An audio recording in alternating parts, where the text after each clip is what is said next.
Welcome back to the Titanium Hangar. This is Mike, and today I want to talk to you about G2 Transformers. I want to talk about kind of the history of G2 Transformers from my perspective. I also want to talk about how I view it as an adult collector, and then how does it in fact impact the masterpiece collecting and the G2 Transformers made in masterpiece scale. But before we get into all of this, I just want to talk about, this might be my last video I make on YouTube, because there's a lot of negative comments out of there, and a lot of criticism, and a lot of kind of stuff like that. And it does kind of wear on a person. It does wear after a while. Maybe I'm too private to be making these videos, and I don't want my feelings hurt with all this stuff. But anyway, I'm going to share some of these. Some people say, Mike, you don't know what you're talking about. And I express a lot of my opinion, and everyone's allowed to have an opinion no matter how bad it smells. Also, your transformations suck, and your transformation's wrong, and joke's on you, Jack, I already know it. So, that's not funny. Anyway, people always like to comment on my nails, like cut your nails or fingernail polish or something like that. You got paint on your hands or whatever. I do other things than this. I kind of do projects around the house and stuff, so I'm gonna have paint on my hands. This is the way it is. It's not nail polish. But also, this is not a channel for mana-petties. Old news. People are like, Mike, that's old news. Well, we've already heard about that. Or we've already talked about that. Well, sometimes this stuff needs to have updates. And some people say my news is wrong. I'm literally reading it verbatim from the source. And I'm being told it's wrong. Like, how do people handle this kind of stuff? It could hurt your feelings. But anyway, more on that. And G2 stuff coming up.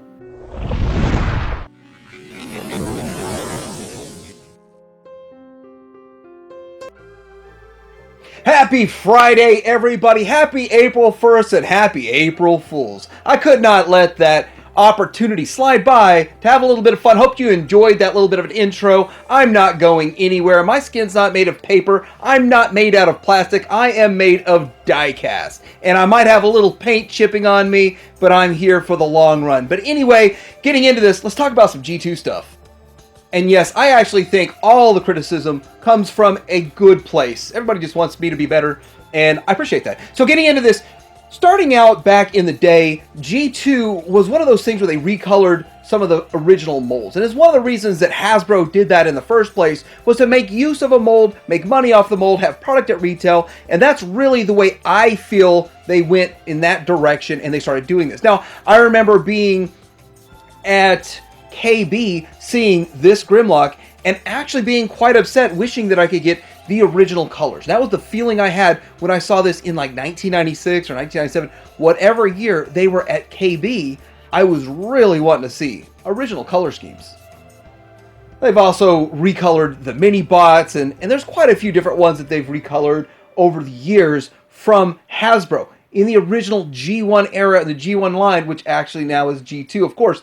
So with all of this, that kind of sets a precedent for the future.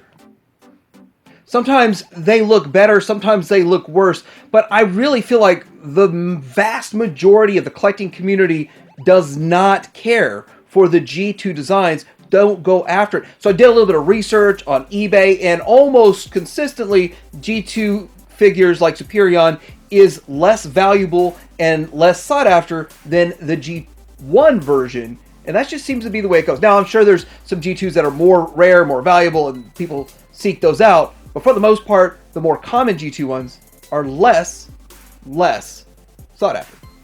So how does any of this affect what goes on with masterpiece collecting? Well, we see a few things that go on, so we're going to talk about a few of the figures. We're going to talk about each of the companies and kind of how they represent the G2, and then we're going to have little mini discussions along the way as we go. So with this here, Fans Toys Grinder Blue G2 limited release, which I don't think they'll ever make it again.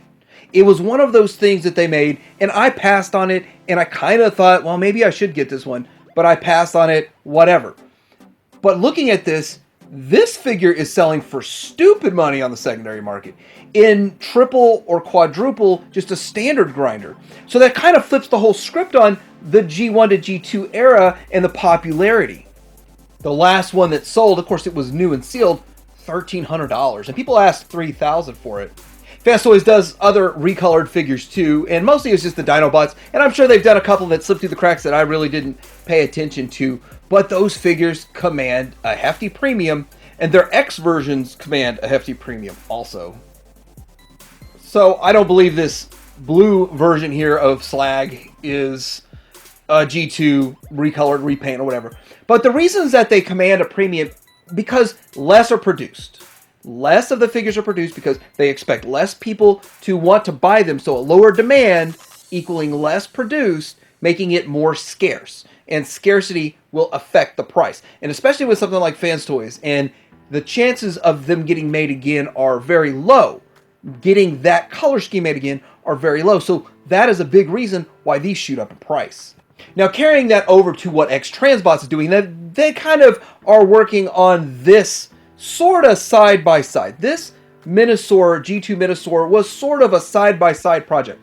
A couple of the times that they issued the figure, it was a piggyback production run, meaning that they were putting out one of the figures in the standard color, and then they would put out the G2 color variation right alongside with it. So when you see that kind of stuff, and when you see that, it's smart business. And they would also say that there's not as many. There's a limited quantity or something like that. And with X-Transbots, you know, they don't ever make something and say, that's it, I'm never going to make it again. Well, they're saying they're doing it with a couple of these Omnibots and a few things like that. But I don't see Keith doing that and sticking to it. But it seemed like convention exclusives for some of these. It seemed like it was very low production runs. And a lot of that is because there's not high demand. And that's really smart on Keith's behalf and X-Transbots to do that. You don't want to flood the market with these things and then sit on shelves for years. And so they know their demographic, they know their market, they know who's going to buy this stuff. And not very many people will. Just like this trailer. Now, I'm not privy to the numbers on this, but I guarantee you there are at least half the number of this trailer produced as the regular standard color variation. And it goes right back to what Hasbro did in the early days of using that mold and trying to find more uses of that mold and just recoloring them just so that they can make more product. And of course, it all comes down to money. It boils down to money. But I am 100% certain there are at least half of these produced, if not a quarter produced, than the standard version. But this should be coming out pretty soon, either this month or next month. Very, very soon, we should be seeing this trailer and being able to finish up the G2 Minosaur. So Arcos and Neptune both got G2 repaints from X-Transbots, and I think that they both look great. I did get the green Arcos there, and I gotta say, looking around to see like availability, TF Source has green Arcos on clearance for $45. Kind of proves my point in a way, but it's strange.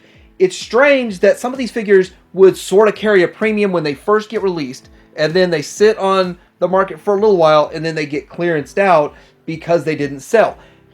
A lot of reasons that they don't sell right away out the gate. Number one being there are less people looking for this stuff. And then number two being if they already priced this, sometimes pricing this more than the standard edition, because it's a lower quantity, yeah, they're not going to sell as well. It's really strange conundrum until they sell out and they're sold out, and then the ones on the secondary market command a premium. Now, MMC is also playing the same game. They're doing a G2 version of their Bruticus, and I think it looks pretty cool, looks pretty good. And so this kind of gets into where does G2 fit into your collection if you collect it at all. And it's sort of one of those things that maybe you're going to go Zeta for a standard Bruticus, and then you're going to go MMC for your G2, or you're going to just mix it up. Maybe your Minosaur that you like the most is going to be Fans Toys, and in 3 years when it's finished, you'll have that one. But right now you can get your G2 from X-Transbots, or however you want to do it. But there's ways to mix it up, and options are good. Remember, this is a little bit shorter than most of the other ones. I also want to point out that these G2 colors are just different. You can have the same figure with a different color variation, and we've been kind of looking at the same thing over and over and over, and then to get a little bit of color breakup, a little bit something different, that is kind of fun. I've been kind of leaning towards G2 a little bit. I haven't dove in any of these G2 combiners or very, very few of the Masterpiece figures myself, but I find it so tempting a lot of the time. Now, Toy World is one that we know can play the game. Toy World can get in here and make 70 different colors of this constructor, which now we're going to see Toy World's constructor reign to be threatened. Maybe the newer options that are coming out are going to be better than this. Maybe people are going to like it better. But, you know, for now I'm happy I've got the green one.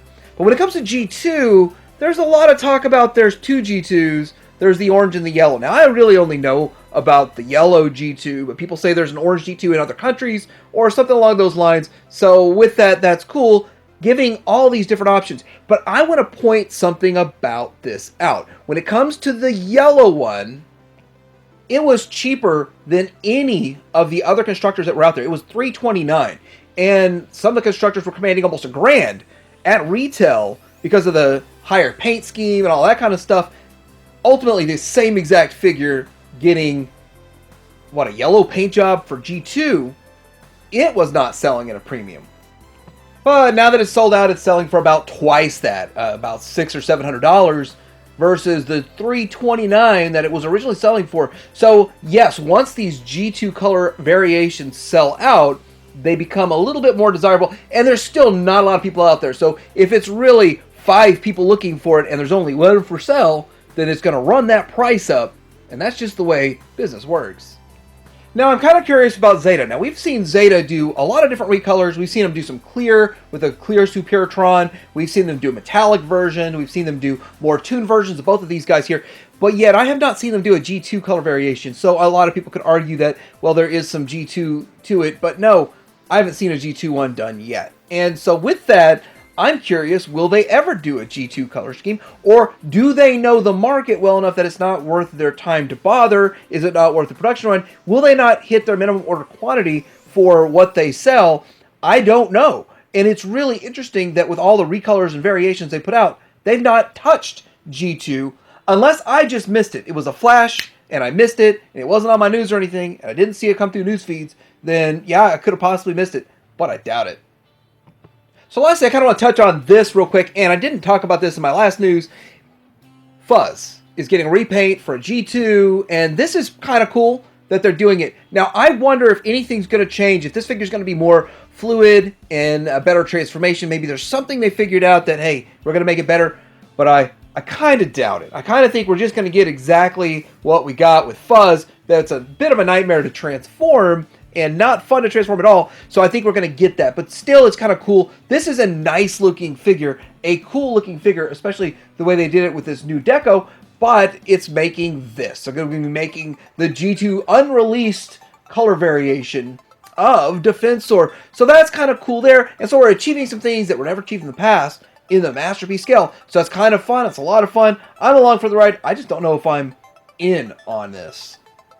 So what does everybody think about G2 Masterpiece Transformers? Are you all in? Are you picking and choosing a couple like I've done? Or are you completely disinterested and you think it's a waste of time? Let me know what you think in the comments below. Like and subscribe. Oh, remember to be nice. Like and subscribe. Titan Hanger out.